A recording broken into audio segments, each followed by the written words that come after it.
অনেকগুলো দিন মামার বাড়িতে কাটানোর পর বেশ খুশির মেজাজে সে এখন।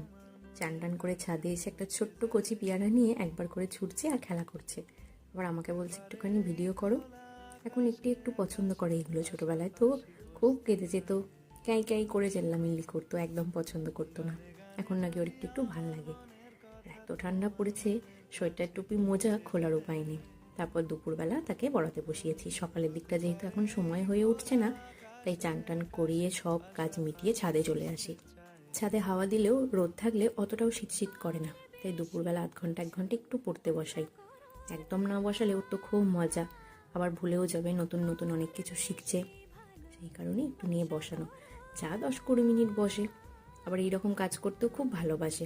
গুনে গুনে লিখবো, ম্যাচিং করব, ভুল ঠিক এগুলো লিখবো। সবগুলো গুছিয়ে পারে না, আমাকে বলে দিতে হয়, তবুও চেষ্টা করে। ওর খুব মজা হয় নতুন কিছু করতে। রোজ রোজ একঘেয়েমি ABCD অ ক খ একে চন্দ্র এগুলো লিখতে আর ওর ভালো লাগে না। কিন্তু পড়তে বসানোর জন্য কত কী যে তাকে বলতে হবে, এটা দেবো সেটা দেবো, একটুখানি পড়াবো, সে আর ঠিক নেই। ওকে দেখি আর ভাবি আমিও হয়তো ছোটোবেলায় এরমটাই করতাম। আমিও ছোটোবেলায় পড়তে বসে খুব মার খেয়েছি, বিশেষ করে লেখা শিখতে গিয়ে। মা তখন বলতো যে লেখা শেখাতে গিয়ে তোকে মাথা খারাপ হয়ে গেছে। তারপর তাকে পড়িয়ে ঘুম পাড়িয়ে সন্ধে হয়ে গেছে, এখন চা নিয়ে বসেছি, সে আমাকে বিস্কুট খাইয়ে দেবে। কত কাজ যে সারাদিন আমার করে দেয় তার কোনো ঠিক নেই।